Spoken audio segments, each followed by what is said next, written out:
Hi everyone, हम लोग probability of error की बात कर रहे थे और हमने कहा था कि अगर हम मान रहे हैं कि सभी सिंबल्स के भेजे की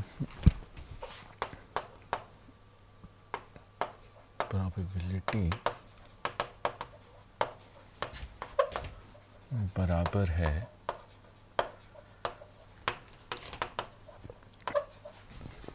अगर हम मान रहे हैं कि सभी सिंबल्स के भेजे जाने की प्रोबेबिलिटी बराबर है, तब प्रोबेबिलिटी ऑफ एरर है 1/m summation m probability of e given m, छोटा m, ये कैपिटल M है, ये छोटा m है, तो तब प्रोबेबिलिटी ऑफ एरर है ये, जहां e गिवन m है symbol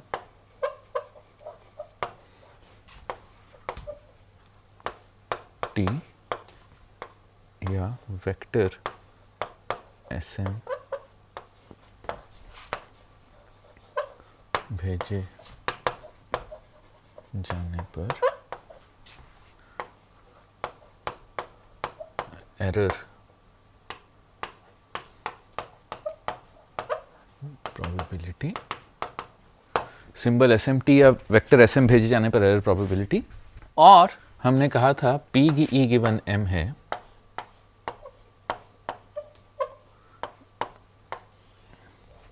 integral over dm f r given sm dr, integral over dm f r given sm dr। अब यहां हमारे सामने दो प्रॉब्लम्स आई थी। ये कैलकुलेट करने में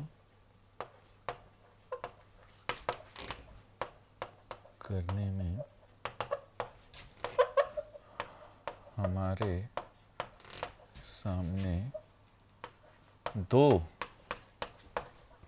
प्रॉब्लम्स आई हैं। ये कैलकुलेट करने में हमारे सामने दो प्रॉब्लम्स आई हैं।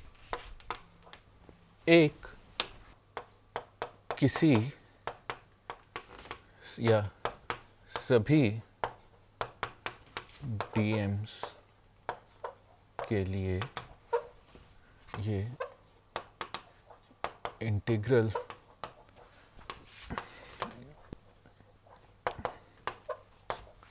करना संभव होता। सभी DMs के लिए ये इंटीग्रल इवैल्यूएट करना संभव नहीं होता, जैसा कि हमने PSK के केस में देखा था। PSK केस में सभी DMs के लिए इंटीग्रल इवैल्यूएट करना संभव नहीं है। ये पहली प्रॉब्लम है। दो,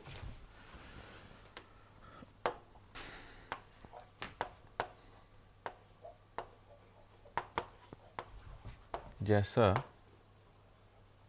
हमने QAM के केस में देखा था,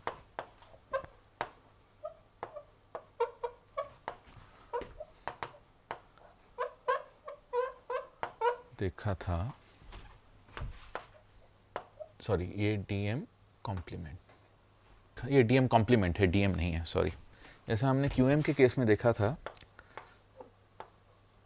DM कॉम्प्लीमेंट या DM कॉम्प्लीमेंट या DM निकालना भी उतना आसान नहीं है।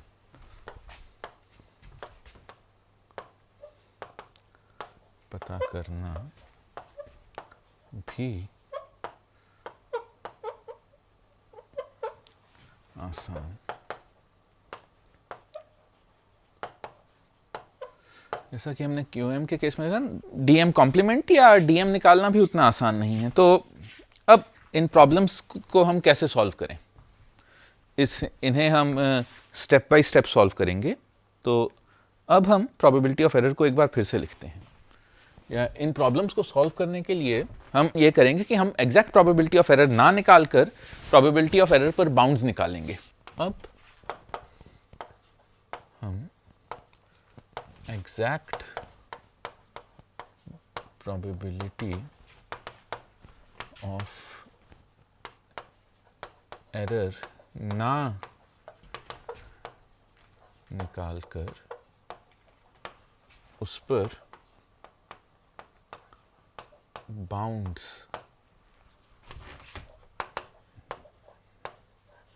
निकालेंगे या ये देखने की कोशिश करेंगे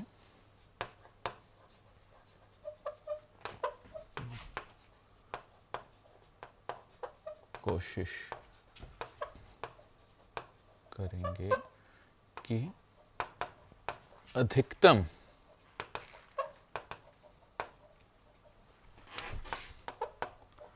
probability of error क्या या ये देखने की कोशिश करेंगे कि अधिकतम probability of error क्या हो सकती है। हमने कहा था कि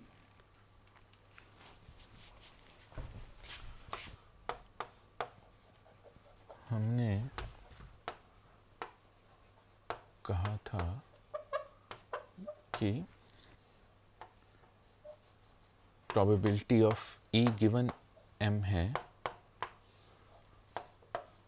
DM कॉम्प्लीमेंट, DM में नहीं, DM complement FR given SM DR। ये अब हमने DM को डिफाइन किया था, हमने DM कॉम्प्लीमेंट को डिफाइन कर सकते हैं union N equal to 1 to M N not equal to M DM। ये जहां DN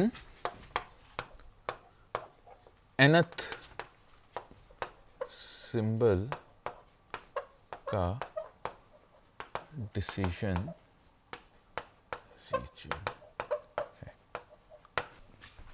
जहां DN nth सिंबल का डिसीजन रीजन है। ये अब हम एक और सेट डिफाइन करते हैं। मान लीजिए कि केवल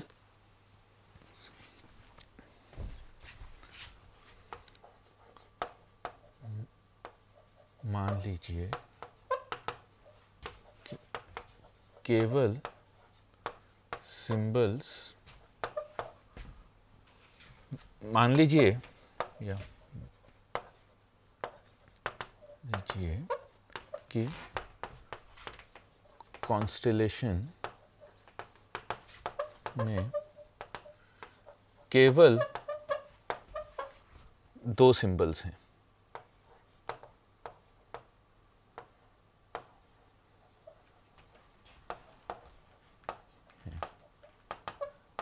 SM और SN। मान लीजिए कॉन्स्टेलेशन में केवल 2 सिंबल्स हैं, SM और SN।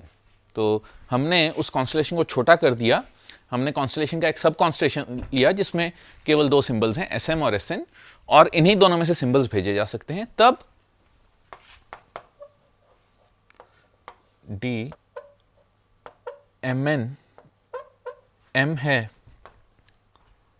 या इसको थोड़ा सा अलग लिखता हूं, D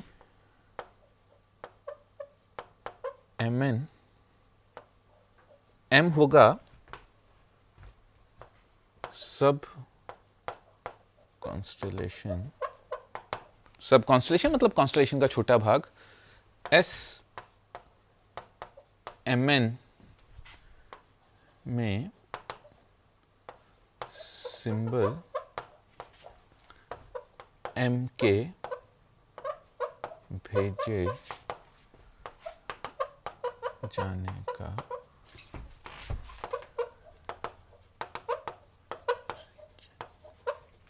एग्जाम्पल के लिए आप पिछले लेक्चर में कंसिडर की गई ये कॉन्स्टेलेशन देखिए।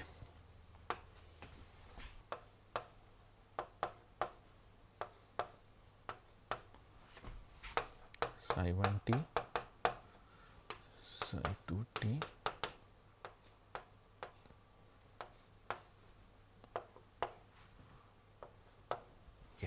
कॉन्स्टलेशन में ये सिंबल्स हैं।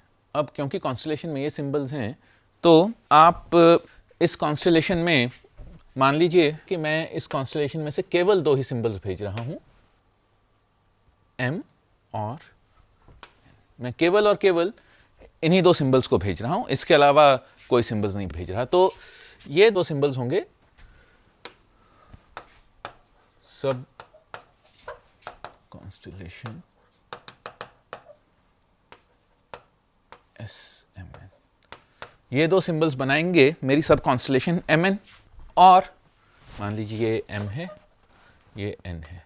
तो अब अगर मैं केवल इन्हीं दो सिंबल्स को भेज रहा हूं तो नेचुरली अब मेरा डिसीजन रीजन सिंपली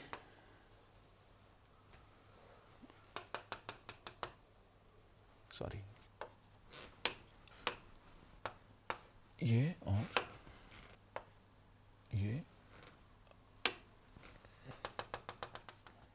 ये अब यहां से अगर मैं एक परपेंडिकुलर बाइसेक्टर ड्रॉ कर दूं इस पर, सॉरी ये वाई एक्सिस, ये परपेंडिकुलर बाइसेक्टर,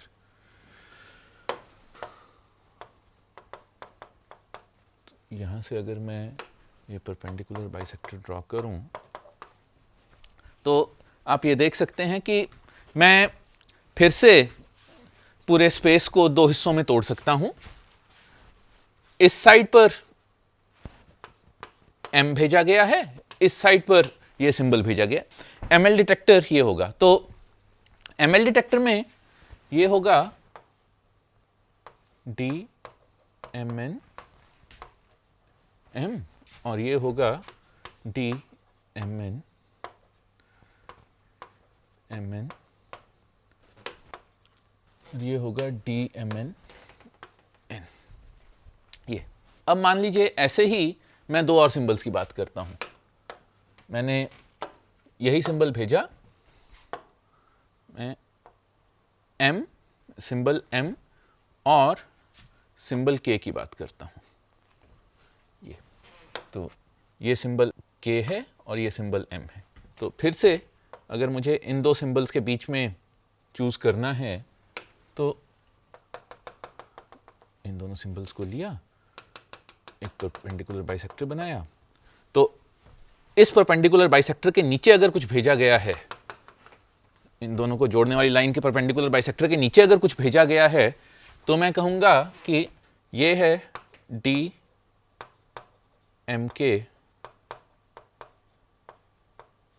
M और ये है DMK K। तो अगर कॉन्स्टलेशन में केवल ये दो ऑरेंज सिंबल्स ही हैं तो इस परपेंडिकुलर बाइसेक्टर के नीचे वाली लाइन पर नीचे जो भी भेजा गया है वो है सिंबल M और इसके ऊपर जो भी भेजा गया है वो है सिंबल K। एक लास्ट एग्जांपल देखते हैं। मान लीजिए मैं फिर से ये सिंबल, ये बहुत यूज हो गया है पर फिर भी ये और ये दो सिंबल्स कंसिडर करता हूं। अब आप ये देखिए कि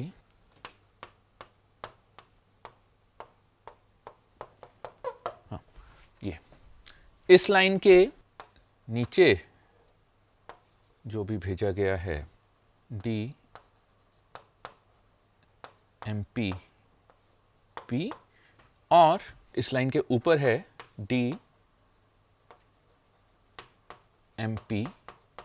M। तो ये मान लीजिए pth सिंबल है, ये kth सिंबल है और ये nth सिंबल है। तो आप ये देख सकते हैं कि जो डिसीजन रीजन होगा वो कुछ ऐसा होगा कि इवेंचुअली अगर वो लाल हिस्से में लाई करता है तो हमने कॉन्स्टलेशन को दो दो सिंबल्स की सब कॉन्स्टलेशन में तोड़ लिया, और क्योंकि हमने उस कॉन्स्टलेशन को दो दो सिंबल्स की सब कॉन्स्टलेशन में तोड़ लिया है और दो सिंबल्स के लिए डिसीजन रीजन निकालना बहुत आसान है। आपको एक उन दोनों सिंबल्स को जोड़ने वाली लाइन पर एक परपेंडिकुलर बाइसेक्टर ड्रॉ करना है, उसके एक तरफ एक सिंबल भेजा जाएगा, उसकी दूसरी तरफ दूसरा सिंबल भेजा जाएगा। ये हमने मैच फिल्टरिंग के केस में भी किया है, ये हमने अभी दोबारा भी किया है। तो आप ये देख सकते हैं कि यहां पर जो सेट होगा DM वो बेसिकली इंटरसेक्शन होगा। अब असली DM तो थोड़ा कॉम्प्लिकेटेड होगा, पर असली DM आप ये कह सकते हैं कि असली DM होगा ये सिंबल M का वो हिस्सा जो कि इन सब में कॉमन है, या जो पॉइंट्स M के नियरेस्ट हैं, जो पॉइंट्स M के नियरेस्ट हैं वो सभी पॉइंट्स में से M के सबसे पास जो पॉइंट्स हैं वो, तो ये DM होगा intersection P equal to 1 to capital M, P not equal to M, D MP M।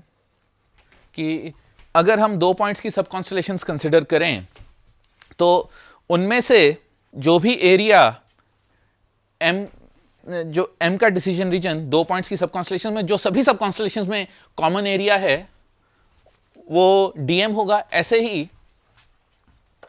DM complement होगा, आप इसका दोनों ओर कॉम्प्लीमेंट ले सकते हैं डी मॉर्गन्स थ्योरम से। DM कॉम्प्लीमेंट, इसका कॉम्प्लीमेंट जो कि मैं De Morgan's theorem directly P equal to 1 to M, P not equal to M, M DM MP, इसका कॉम्प्लीमेंट। पर हमने ये देखा है कि यहां पर क्योंकि ये दो पॉइंट्स की कॉन्स्टलेशंस हैं तो इन दो पॉइंट्स की कॉन्स्टलेशन में DMP M, पर हमने ये देखा है कि यहां लिख सकता हूं कि DM MP का कॉम्प्लीमेंट DP MP होगा। तो ये होगा union P equal to 1 to M, sorry P equal to 1 to capital M, P not equal to M, D MP P। ये मतलब DM और DM कॉम्प्लीमेंट को मैंने लिखने का आसान तरीका बता दिया। अब हम DM को टू पॉइंट कॉन्स्टलेशन के सेट डिसीजन रीजन्स, तो अब मैं लिख देता हूं हमने क्या किया है। टू पॉइंट कॉन्स्टलेशन का डिसीजन रीजन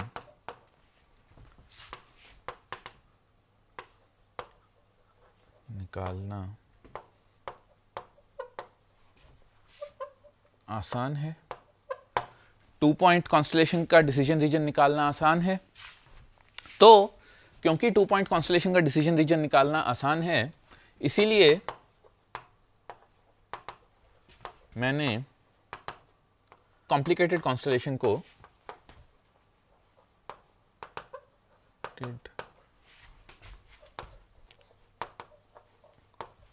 कॉन्स्टलेशन को टू पॉइंट कॉन्स्टलेशंस के यूनियन की तरह, मैंने कॉम्प्लिकेटेड कॉन्स्टलेशन को टू पॉइंट कॉन्स्टलेशंस के यूनियन की तरह लिया और ये दिखाया कि ओवरऑल डिसीजन रीजन, और ये दिखाया कि ओवरऑल डिसीजन रीजन सभी टू पॉइंट कॉन्स्टलेशंस के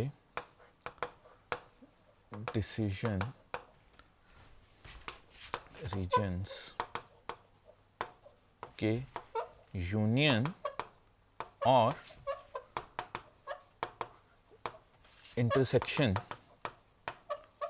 की तरह लिखे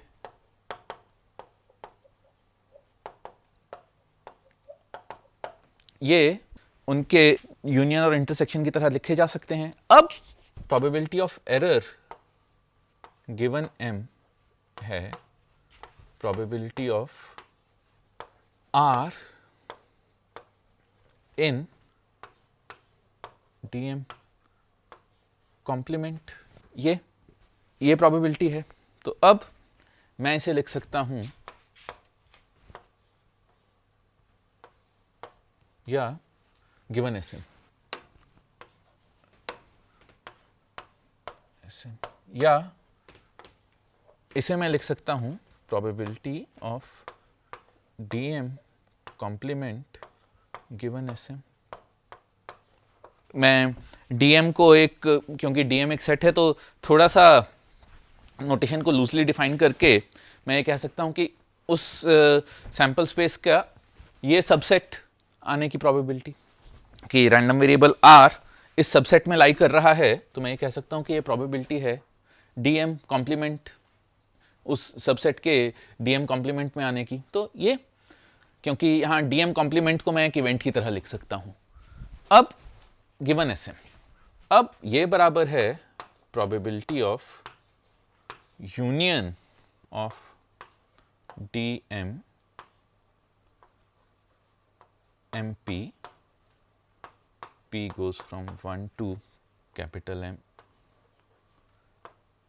p not equal to m given Sm। ये और ये मैं लिख सकता हूं पर प्रोबेबिलिटी ऑफ, अगर मैं ये जानता हूं कि प्रोबेबिलिटी ऑफ यूनियन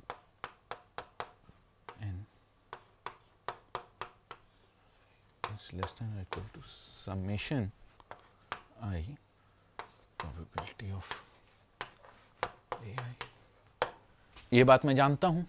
तो ये प्रोबेबिलिटी के सबसे पहले नियमों में से एक है और हमने देखा था कि इक्वालिटी तभी होगी जब AIs म्यूचुअली एक्सक्लूसिव होंगे, पर यहाँ क्योंकि AI, तो मैं ये लिख सकता हूं कि प्रोबेबिलिटी ऑफ E, इसे यूज करके मैं लिख सकता हूं probability of E given m छोटा m is less than equal to summation I equal to 1 to capital M, P equal to, P बोलना आसान रहेगा, not equal to n probability D MP P given Sm, कि वो उस binary constellation में जो उसका कॉन्स्टलेशन का बाइनरी सबसेट बनाया है उसमें वो दूसरे रीजन में लाई करे, इससे कम होगी। तो ये हमने उस यूनियन को समेशन से रिप्लेस कर दिया। आप देख रहे हैं हमने यूनियन ऑपरेशन को यहां समेशन से रिप्लेस किया है लेस देन इक्वल टू के साथ। तो ये हमने यूनियन, उस सेट के यूनियन को बाउंड कर दिया, इसलिए इसे यूनियन जो हम करने जा रहे हैं इसे यूनियन बाउंड कहते हैं। तो ये, पर मैं ये भी जानता हूं, अगर मैं, ये देखने में बहुत गंदा हो गया है, पर अगर इनमें से मैं कोई भी एक बाइनरी कॉन्स्टलेशन का सबसेट लेता हूं तो मैं जानता हूं कि किसी भी बाइनरी कॉन्स्टलेशन के लिए PE MP गिवन M होगा D P बाई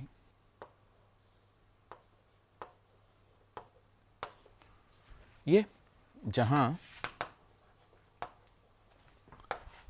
AWGN की वेरिएंस n0/2 है और पॉइंट्स SM और SP का डिस्टेंस D, जहां DMP पॉइंट्स SM और SP का डिस्टेंस है। तो नेचुरली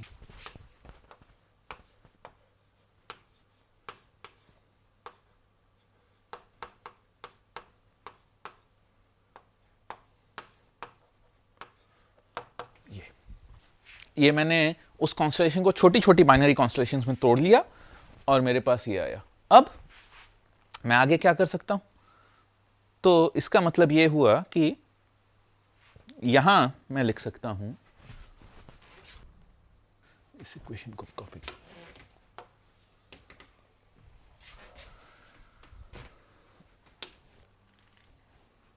ये तो ये हुई equal to summation P not equal to N।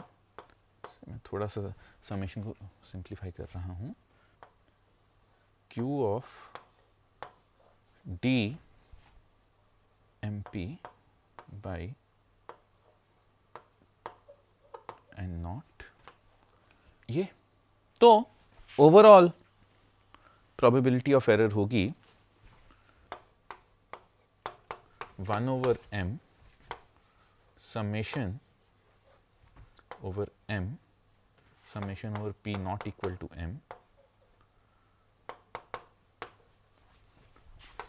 Q of D MP equal to नहीं होगा, यहाँ लेस देन और इक्वल टू होगा DMP बाई ये यूनियन बाउंड का पहला फॉर्म है। पर हम ये जानते हैं कि किसी भी कॉन्स्टलेशन के लिए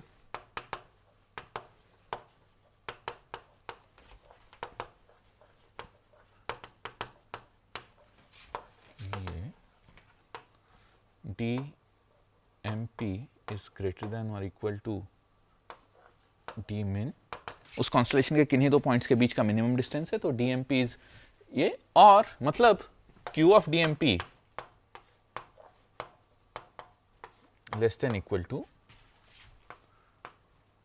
not Q of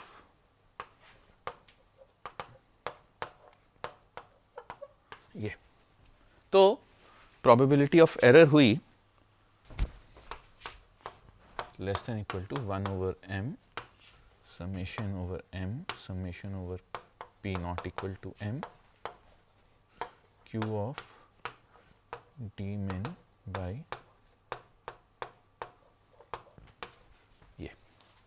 ये आएगा। अब ये कांस्टेंट है D min, तो ये आ गया m into m minus 1 divided by m Q of D min by ये हुआ m minus 1 Q of D min by ये।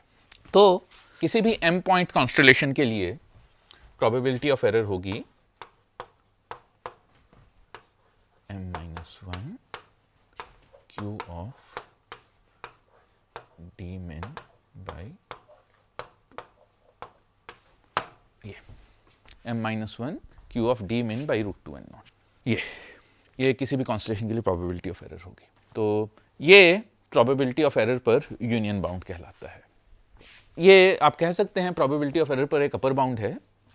अगले लेक्चर में हम इसके कुछ एग्जांपल्स देखेंगे और साथ साथ प्रोबेबिलिटी ऑफ एरर पर एक लोअर बाउंड भी डिराइव करेंगे, पर लोअर बाउंड हम उतना यूज़ नहीं करते हैं क्योंकि हम एक तरह से वर्स्ट केस परफॉर्मेंस, या हम ये चाहते हैं कि हमें पता लगे कि हमारा कम्युनिकेशन सिस्टम बुरे से बुरा क्या परफॉर्म कर सकता है, बुरे से बुरी प्रोबेबिलिटी ऑफ एरर क्या होगी।